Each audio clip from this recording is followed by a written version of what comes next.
Okay, that got cut off, but let's continue on with what we were doing. Um, we were, let's see, right here. Okay. We wanted to look at this graph and evaluate f of 2 and solve for where f of x is equal to 4. I'm using this Desmos.com graphing calculator. If you go to Desmos.com, this is an awesome tool to help you, especially while we're doing these online courses. Absolutely free graphing calculator. So if I want to evaluate f of 2, I need to find my input of 2 on this graph and see what the corresponding output is. So my input of 2 is going to be where my x value, this horizontal value, is equal to 2. Maybe I should make this a little larger for us to see on the video.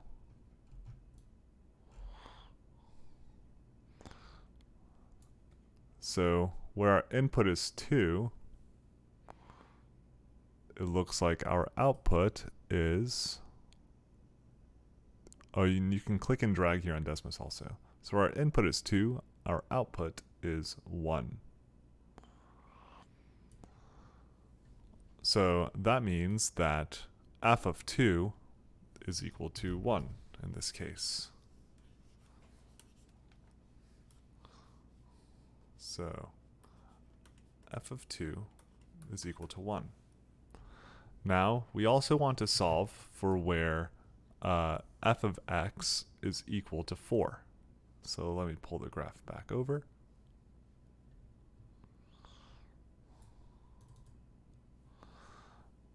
So in this case, I'm looking for what inputs give me an output of 4. So an output of 4 is 4 on the y-axis. It's up here. So I'm looking at what inputs will give me that. Well, it looks like I am at 4 on the y-axis right here. And this looks like -1 is the input that gives me an output of 4. And it looks like I also have an output of 4 over on the right-hand side here at +3. So in this case, I get that x is equal to -1 or x is equal to 3. These are both solutions for f of x is equal to 4 in this case. Because when my output is -1, then when my input is -1, my output was 4. And when my input was 3, my output was also 4.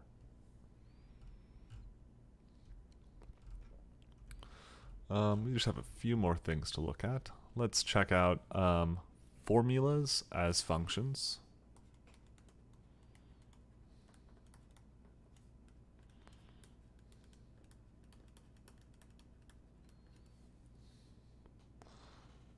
So let's try to express the relationship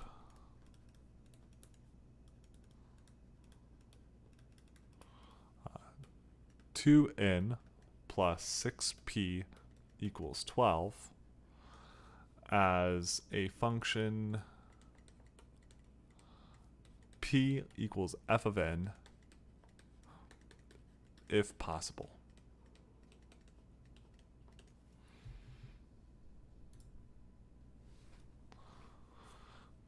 So to express the relationship in this form, we need to write this in a way where p is a function of n.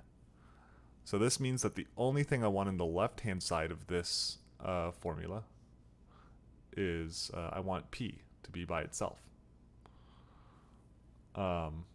So again, I just want this to be p is equal to something involving n.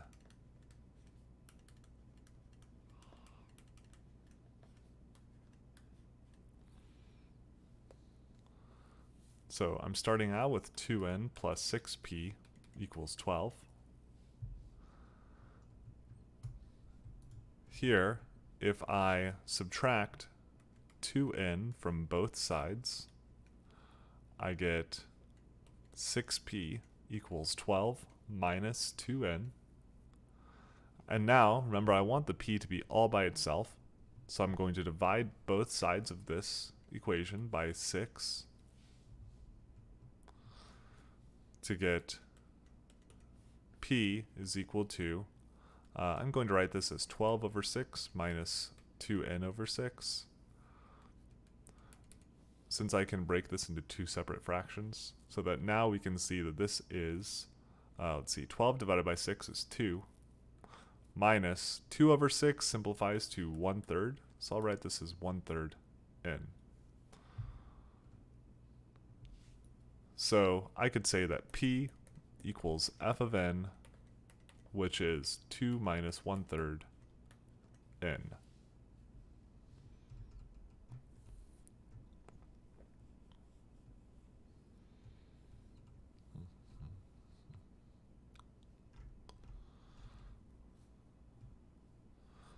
Now let's look at evaluating something like this.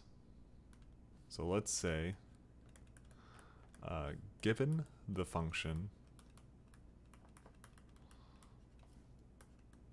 k of t equals t cubed plus 2,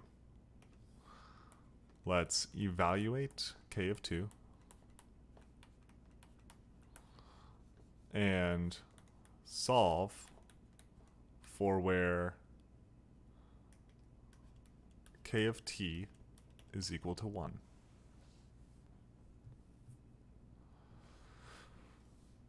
To evaluate k of 2, all we have to do is substitute this 2 in for t.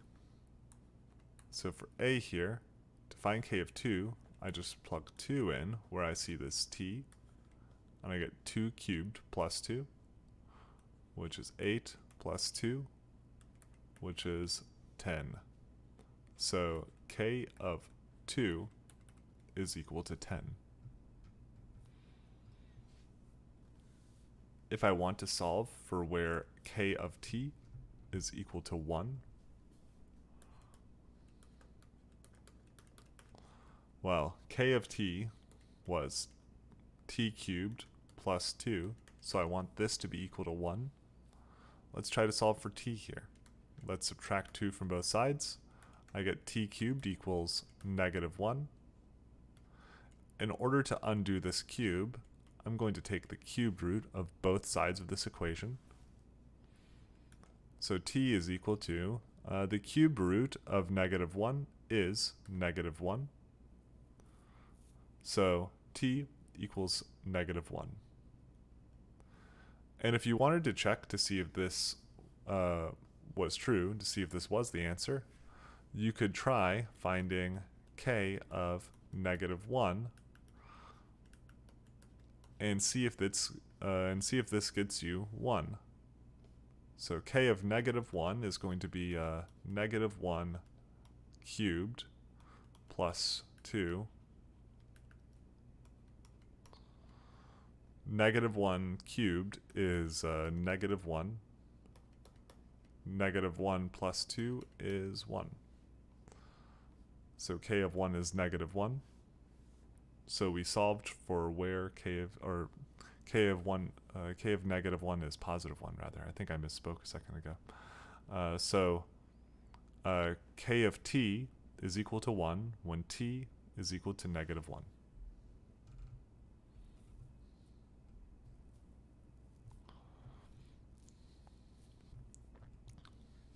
Let's look at another example.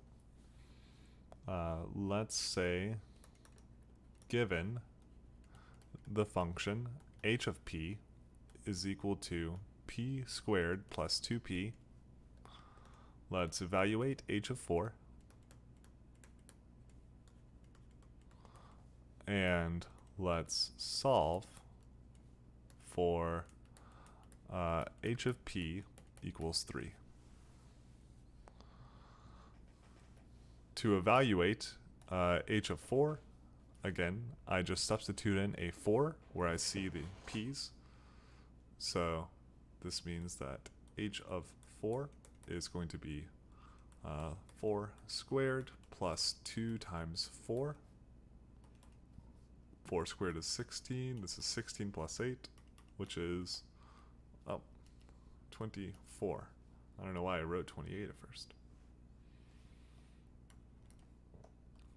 To solve where h of p equals 3, well, h of p is p squared plus 2p. I set this equal to 3. Then, because this is a quadratic, I want to get everything on one side of the equation. So I'm going to subtract 3 from both sides to get p squared plus 2p minus 3 equals 0. I now need to factor this quadratic. So in order to factor this quadratic, I need two numbers that multiply to get -3, that add to get 2, and because this 2 is positive here, that means that the larger of the two is positive, but I know that one of them has to be negative because when I multiplied them, I get a negative number here. So it looks to me like this is going to be 3 and -1. So that this quadratic will factor to be p plus 3 times p minus 1 equals 0. And now, if either of these terms is equal to 0, the entire expression is equal to 0. That's called the zero factor theorem. So I can take either of these pieces and set them equal to 0 individually and solve. Here I just subtract 3 from both sides. I get p equals -3. And over here I add 1 to both sides and I get p equals 1. So h of p is equal to 3 when p is 1 or p is -3. And notice that because I got two solutions in this case, that actually means that this function is not one-to-one.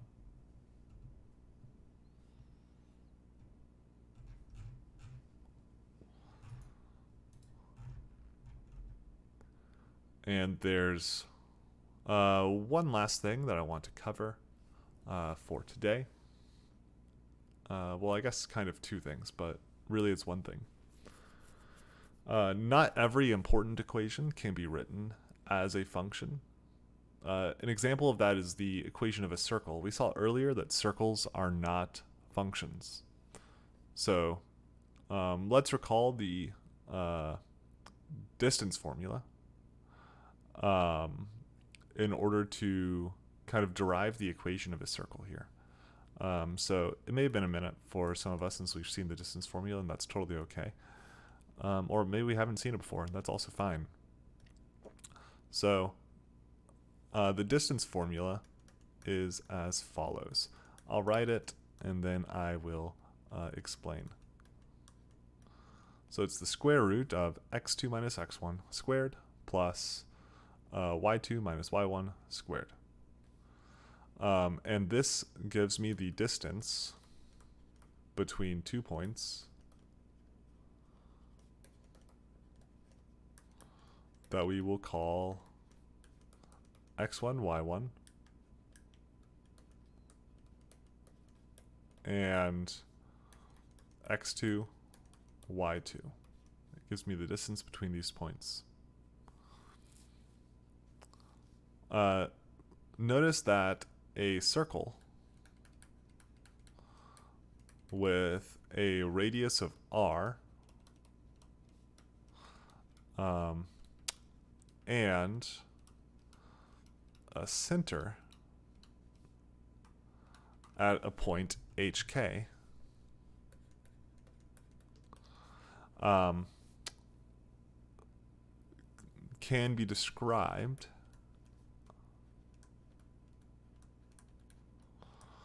as all points x, y, a distance r from the center.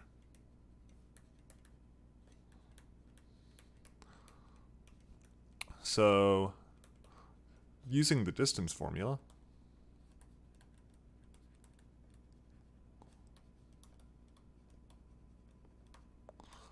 we get r equals the square root of x minus h, quantity squared, plus y minus k, quantity squared. And if I square both sides of this equation, I get what I call the equation of a circle.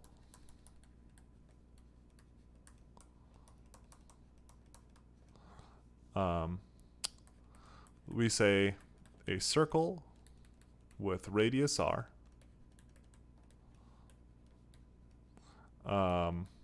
with center at this point hk, has the equation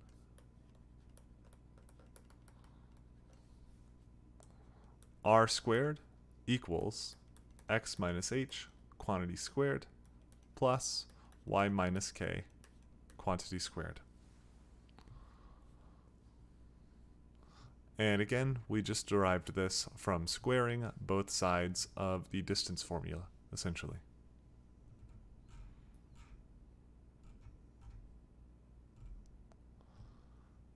And that will be it for section 1.1. In the next video, we'll start covering section 1.2. And I hope that you have a great rest of your day.